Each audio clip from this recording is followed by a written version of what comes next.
नमस्कार दोस्तों, स्वागत है आपका आपके अपने चैनल फाइनेंशियली लिटरेसी पर। इस हफ्ते के आर्थिक और बाजार से जुड़ी बड़ी खबरों के साथ हम फिर हाजिर हैं। जहां एक तरफ शेयर बाजार में जोश दिखा, वहीं दूसरी तरफ कुछ कंपनियों के फैसले और बड़े निवेश ने पूरे बाजार का मूड बदल दिया। क्या आपने सुना? अजीम प्रेमजी ने घाटे में चल रही एक्सर एयरलाइंस में $125 मिलियन का निवेश कर सबको चौंका दिया। बिग बास्केट, जो कभी ऑनलाइन ग्रोसरी का किंग था, अब नई फंडिंग के लिए संघर्ष कर रहा है। और क्या रेलवे स्टॉक्स दोबारा उड़ान भरेंगे?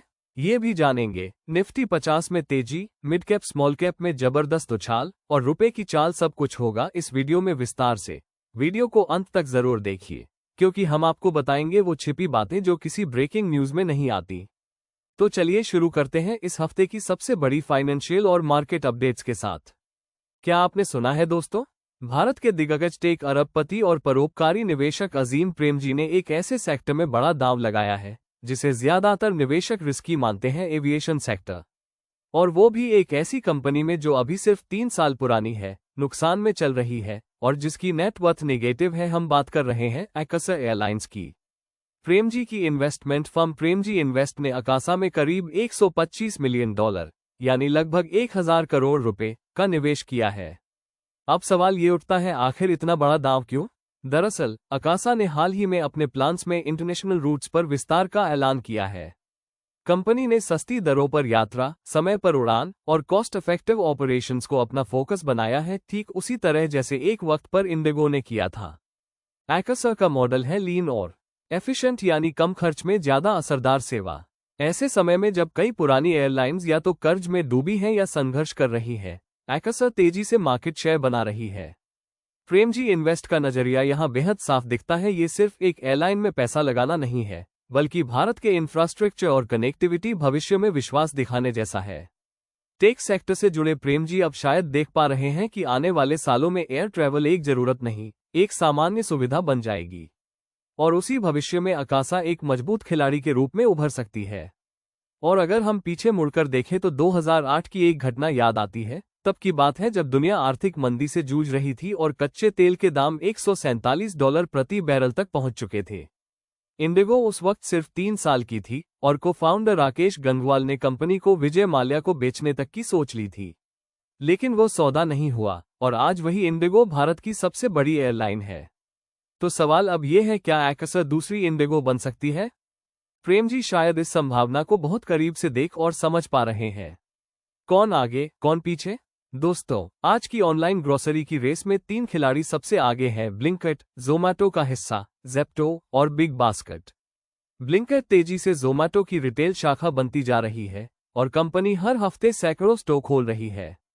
वहीं ज़ेप्टो ने हाल ही में नए फंडिंग राउंड के जरिए $600 मिलियन जुटाने की तैयारी कर ली है, जिससे उसकी वैल्यूएशन 3.5 से $4 बिलियन तक पहुंच सकती है। अब सवाल उठता है, बिग बास्केट कहां खड़ा है? जहां ब्लिंकिट और ज़ेप्टो 10 मिनट की डिलीवरी को लेकर बाजार में छा गए हैं, वहीं बिग बास्केट अब भी अपनी शेड्यूल्ड डिलीवरी मॉडल और अधिक प्रोडक्ट रेंज पर फोकस कर रहा है। लेकिन आज की तेजी से भागती जिंदगी में ग्राहक को चाहिए फटाफट डिलीवरी। और यही वजह है कि बिग बास्केट थोड़ा आउटडेटेड लगता है जब तक कि वो अपनी रणनीति नहीं बदलता। टाटा न्यू के साथ इंटीग्रेशन एक गेम चेंजर या मिस्ड अपॉर्चुनिटी? जब टाटा ग्रुप ने बिग बास्केट को अधिग्रहित किया था तो सभी को उम्मीद थी कि अब इसकी पहुंच और तकनीक दोनों को तगड़ा बूस्ट मिलेगा।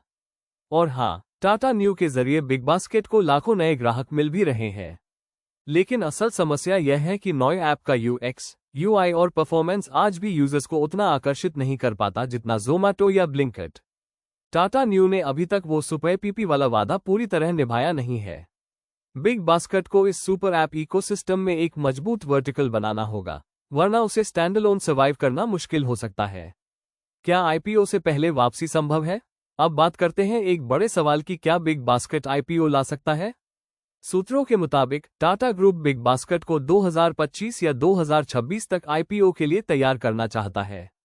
लेकिन आईपीओ से पहले कंपनी को कम से कम 3 काम करने होंगे: यूजर बेस और जीएमवी को फिर से ग्रोथ ट्रैक पर लाना, क्विक कॉमर्स से मुकाबला करने के लिए एक्सप्रेस डिलीवरी को मजबूत करना, टाटा नॉय के साथ डीपर इंटीग्रेशन और बेटर यूजर एक्सपीरियंस। अगर ये तीनों चीजें अगले 6 से 12 महीनों में हो जाती हैं तो बिग बास्केट दोबारा वापसी कर सकता है और हो सकता है कि वो अपने पुराने ताज को फिर से हासिल कर ले।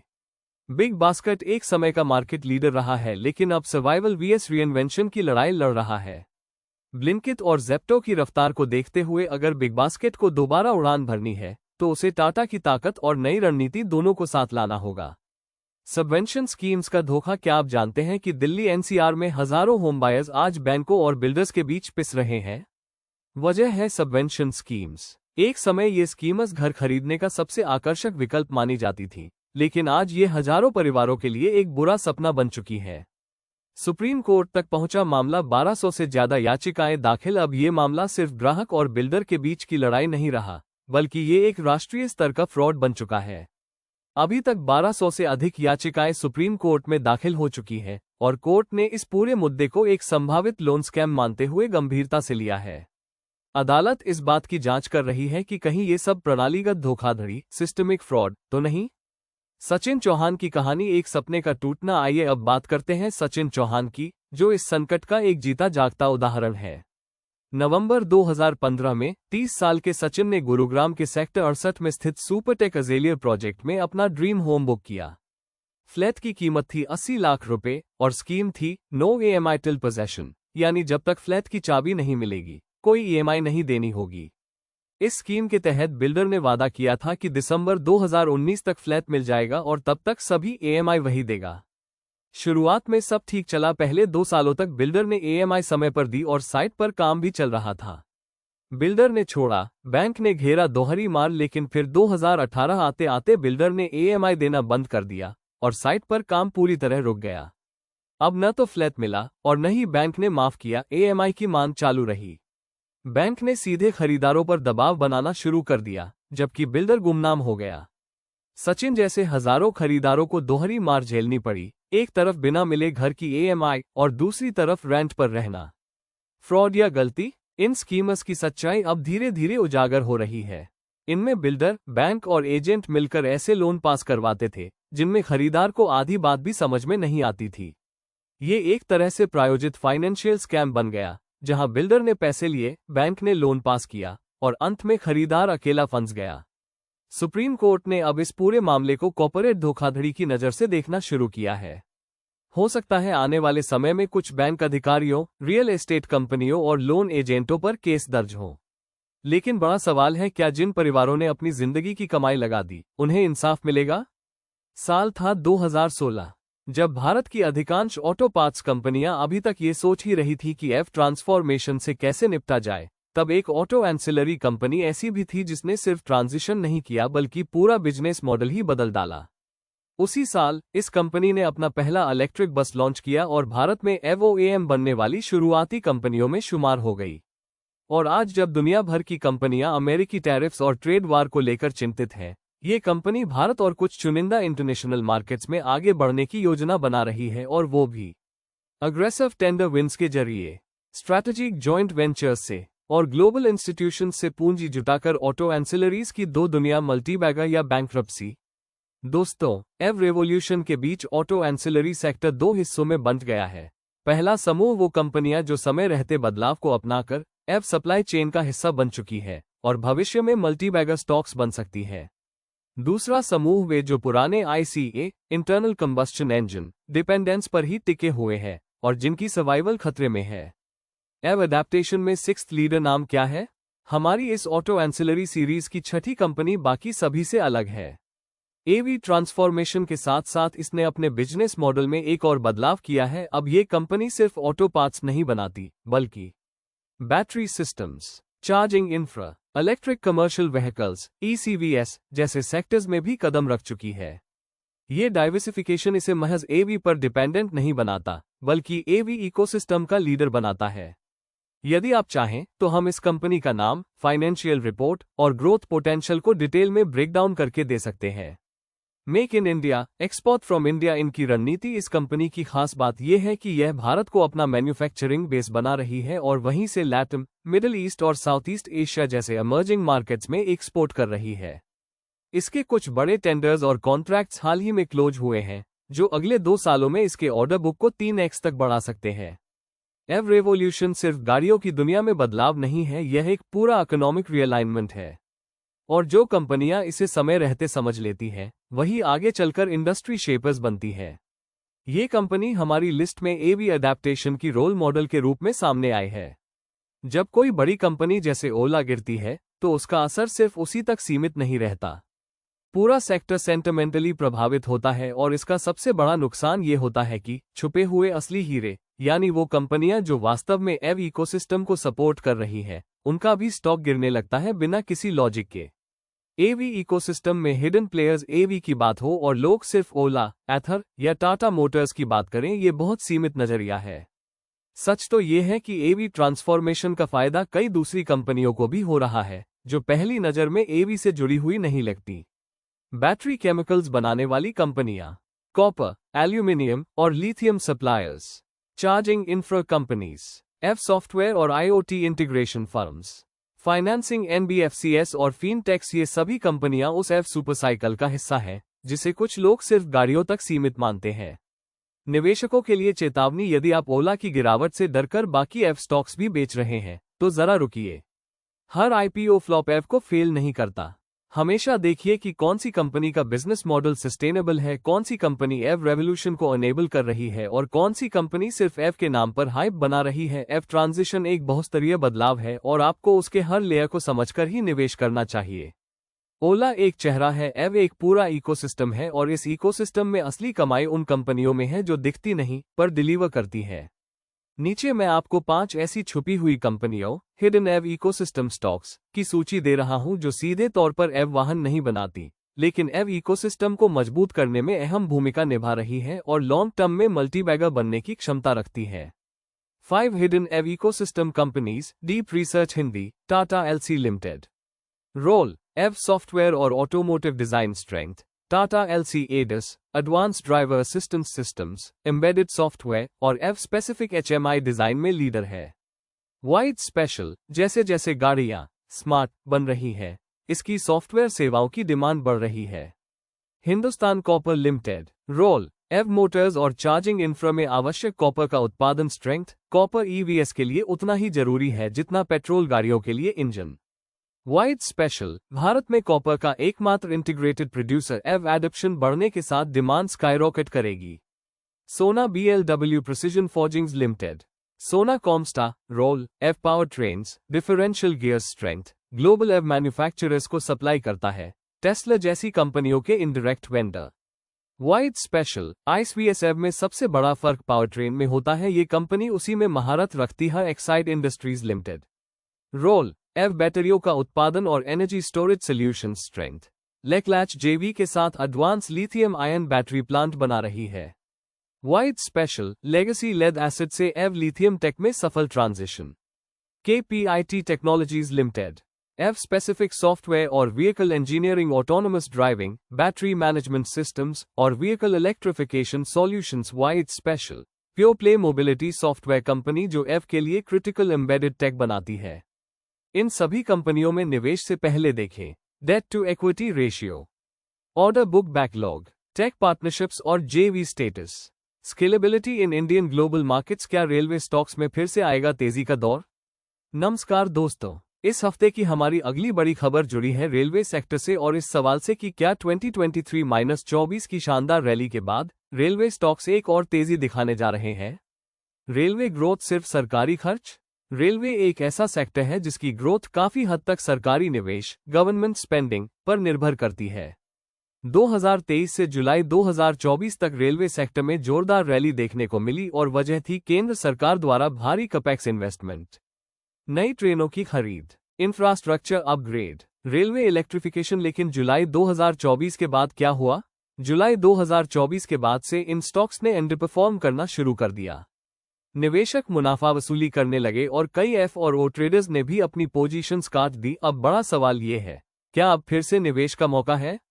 अब आपको ये सवाल खुद से पूछने चाहिए, क्या हाल की गिरावट ने कमजोर निवेशकों को बाहर कर दिया है? यानी अब स्टॉक मजबूत हाथों में है? क्या सरकार अगले बजट में फिर से रेलवे को बड़ा फोकस देने वाली है? पीएम गति शक्ति जैसे प्रोजेक्ट्स का स्टेटस क्या है? क्या स्टॉक्स की वैल्यूएशन अब रियलिस्टिक हो चुकी है? कई रेलवे स्टॉक्स 80 से 120 पे तक पहुंच गए थे। एसआर प्लस रिपोर्ट्स के मुताबिक क्या ट्रेंड दिख रहा है? एटी प्राइम की एसआर प्लस रिपोर्ट के अनुसार रेलवे सेक्टर की कंपनियों के वैल्यूएशन स्कोर्स अब ज्यादा सस्टेनेबल रेंज में आ गए हैं।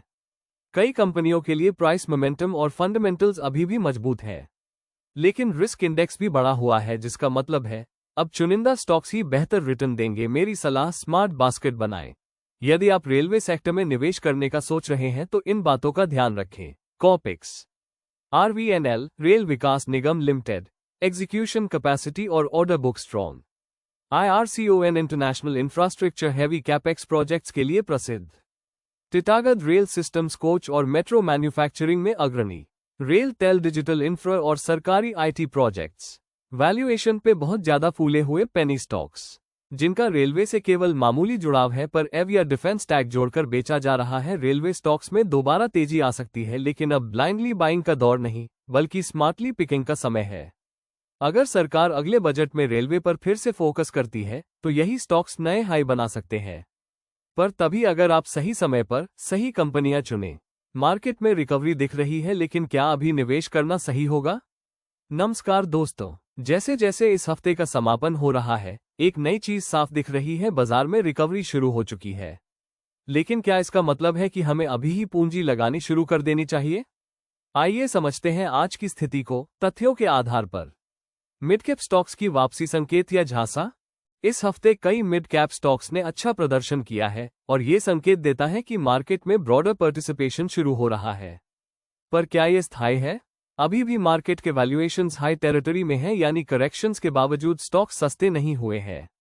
समझदारी से करें निवेश, बस तेजी देखकर मत कूदिए। आज हम जिन स्टॉक्स की बात कर रहे हैं उनके ओवरऑल एवरेज स्कोर्स में लगातार सुधार देखा गया है। ये स्कोर 5 बुनियादी पिलर्स पर आधारित है। Earnings, fundamentals, relative valuation, risk, price momentum. ये संकेत करता है कि इन कंपनियों की मार्केट आउटलुक में सुधार आया है। निवेश से पहले याद रखें, ये बातें बुलिश मार्केट में भी वॉलेटिलिटी होती है, इसलिए भावनाओं में बहकर न निवेश करें। क्वालिटी स्टॉक्स चुनिए लंबी अवधि के लिए। जो बिजनेस आप खरीद रहे हैं उसका विजन और एग्जीक्यूशन देखें। महंगा स्टॉक भी सही बिजनेस हुआ तो रिटर्न देगा, सस्ते के चक्कर में गिरते बिजनेस न खरीदें। तो हम ये क्यों कह रहे हैं? क्योंकि अभी मार्केट में रिकवरी के संकेत तो हैं, लेकिन ओवर कॉन्फिडेंस भी जोखिम बढ़ा सकता है। अगर आप स्मार्ट इन्वेस्टर बनना चाहते हैं तो आपको नॉइस से दूर रहना होगा, डेटा पर भरोसा करना होगा और पेशेंस रखना होगा। निफ्टी ने वापस पाए ताकत, क्या 25,600 तक जाएगा बाजार? इस हफ्ते मार्केट ने दिखाया जबरदस्त पलटवार। निफ्टी ने 25,000 के आंकड़े को पार कर लिया और अक्टूबर 2024 के बाद के सभी नुकसान की भरपाई कर दी है। क्यों आई इतनी तेजी? ऑपरेशन सिंदूर की सफलता ने पूरे देश में सकारात्मक भावनाएं पैदा की। भारत और पाकिस्तान के बीच शांति की घोषणा ने निवेशकों को राहत दी। इसके साथ ही एफआईआई की बाइंग और स्ट्रॉन्ग डोमेस्टिक पार्टिसिपेशन ने बाजार को और बल दिया। बीएसई मिड कैप और स्मॉल कैप इंडेक्स ने भी इस जोश को पकड़ा। मिड कैप इंडेक्स में 6.9% की बढ़त, स्मॉल कैप इंडेक्स में 9.2% की उछाल। और अगर गिरावट आए तो एसबीआई सिक्योरिटीज के मुताबिक अगर कोई गिरावट आती है तो 24,750 से 24,700 का जोन मजबूत सपोर्ट बनकर काम करेगा। निफ्टी के अगले टारगेट क्या? एसबीआई सिक्योरिटीज के तकनीकी विश्लेषण के अनुसार अगला immediate target 25,300, extended target strong momentum में 25,600। ये दर्शाता है कि बाजार में अभी भी तेजी की गुंजाइश बनी हुई है, बशर्ते कोई बड़ा नकारात्मक झटका न आए। सीमा पर स्थिरता, आर्थिक संकेतकों में मजबूती और एफआईआई गतिविधि ने बाजार को एक नई दिशा दी है। आने वाले हफ्ते में अगर ग्लोबल फ्रंट शांत रहा तो निफ्टी और ऊपर जा सकता है। भारतीय रुपया हुआ थोड़ा मजबूत, डॉलर इंडेक्स कमजोर, कच्चा तेल भी सस्ता। दर्शकों, एक और दिलचस्प खबर है। भारतीय रुपया अमेरिकी डॉलर के मुकाबले 5 पैसे मजबूत हुआ और सप्ताहांत पर 85.50 पर बंद हुआ। यह मजबूती 2 वजहों से आए। डॉलर इंडेक्स में कमजोरी लगभग 100.70 पर रहा। डायरेक्शनलेस क्रूड ऑयल कीमतों में नरमी, अब $62.30 पर बैरल के आसपास। रुपया कितना चला? इस हफ्ते रुपया 85.45 से 85.48 के बीच सीमित दायरे में रहा। कोई बड़ा ट्रिगर नहीं होने के चलते रेंज बाउंड सेशन देखा गया। विशेषज्ञों की राय, अगर कोई बड़ा ग्लोबल ट्रिगर नहीं आया तो रुपया आने वाले समय में 85.00 से 85.75 के दायरे में बना रह सकता है। कच्चे तेल की कीमतों में उछाल लेकिन सीमित। हाल ही में कच्चे तेल की कीमतें $62.30 तक पहुंची, कारण था डॉलर में कमजोरी। परंतु ध्यान दें, यूएस ईरान डील की संभावना और वैश्विक आर्थिक अनिश्चितता, ये दोनों ही चीजें कच्चे तेल की बड़ी तेजी को सीमित कर सकती है।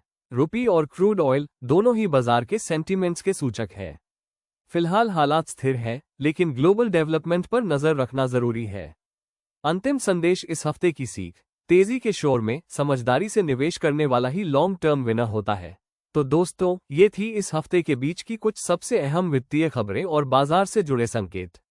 अगर आप ऐसे और वीकली फाइनेंशियल रैप अप चाहते हैं तो वीडियो को लाइक करें, चैनल को सब्सक्राइब करें और बेल आइकॉन जरूर दबाएं। इस वीडियो में दी गई सभी जानकारी सिर्फ और सिर्फ शैक्षणिक उद्देश्य के लिए है। ये किसी भी प्रकार की निवेश सलाह नहीं है। हम सेबी रजिस्टर्ड निवेश सलाहकार नहीं है। किसी भी निवेश से पहले अपने वित्तीय सलाहकार से जरूर सलाह लें। शेयर बाजार में निवेश जोखिमों के अधीन होता है, इसलिए सतर्क रहें, समझदारी से निवेश करें। मिलते हैं अगले वीडियो में, तब तक अपने पैसों को समझदारी से इस्तेमाल करें। धन्यवाद। जय हिंद।